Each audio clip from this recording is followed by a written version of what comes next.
You are in the studio of Perpetual Mojo, and today I'm going to show you how to make an Easter egg that is not like any ordinary Easter egg you might put in your basket. This one's made out of clay, unfired, and it's going to go in Mother Nature's basket. That's right, after it dries, you're going to put it out in your yard, and it's going to go back to the earth. And when it has dissolved, it will deliver a special present to the earth. Let me show you how we're going to do this. I found this clay at one of the craft stores, and it says it's permanent, but it's only permanent if you fire it in a kiln. I ended up having to put water in this, and that's about the right texture right there. I'm working on a piece of drywall because that's the best way to do this. It will take moisture out of the clay. So I'm going to take this piece of very messy clay that's, the size of a tangerine, and I'm going to shape it roughly into a ball. Doesn't have to be perfect. There will be plenty of time for reflecting. Now I'm going to put my thumb right down in the middle like that, and there's about ½ inch between the end of my thumb and right there. I'm going to leave my thumb in. I'm going to push at the bottom with my fingers. I'm going to turn it and push again, turn it and push again, and again. Now I've got a nice size hole started. This is called making a pinch pot. So now you can see my fingers are up a little bit higher than they were before, and I'm going to move them a little bit higher in the clay each time I go around. You want to make sure that you're keeping the hole fairly tight. If you open it up into a plate, you won't be able to achieve this, but you can always add a little more water to it and make it the shape that you want. So now I'm just feeling to make sure that the walls are about the same thickness. And then I'm going to turn it over and flatten out the edge.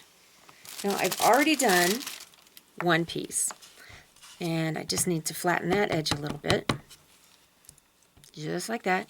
And now I'm going to take the thicker edge, whichever side has the thicker edge, and I'm just going to squish out little petals.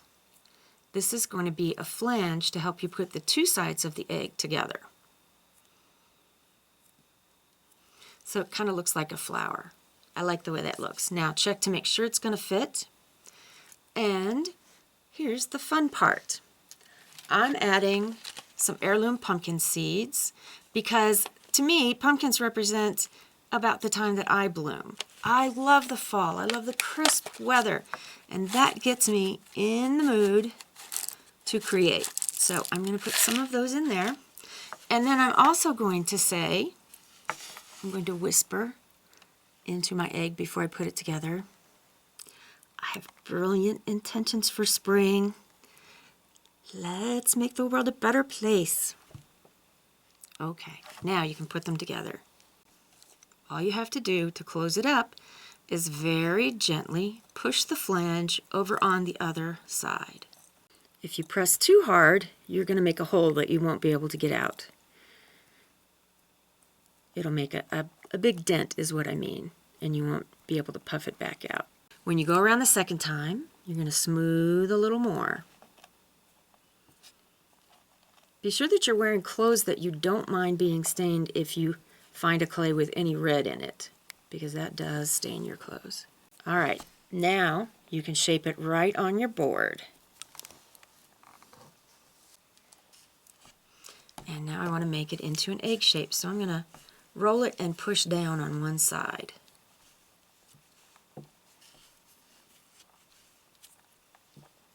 And then you can go back and re-round the bottom and the top. Now I'm going to decorate it a little bit. You can write on this, you could stamp in it, you could do anything you want. I think I'm going to make a little squiggly line that will kind of look like an Easter egg decoration. If you're working on a surface like this, it's going to sap the moisture out of it. So the faster you can work, the better.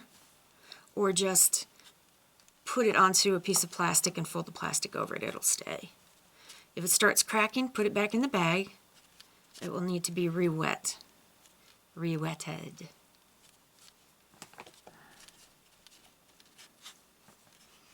There's no set formula for this part. Do whatever you feel like doing. So I'm going to squish that on to make sure it stays on.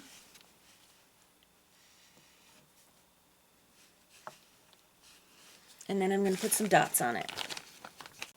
If you were going to fire this, you would have to put holes in it or else it would explode on you, and you wouldn't want to have the seeds in it.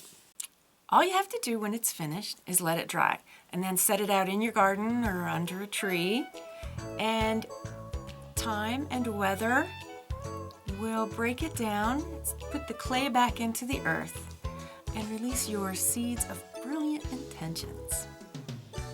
I'm Candace. Stay crafty, my friends.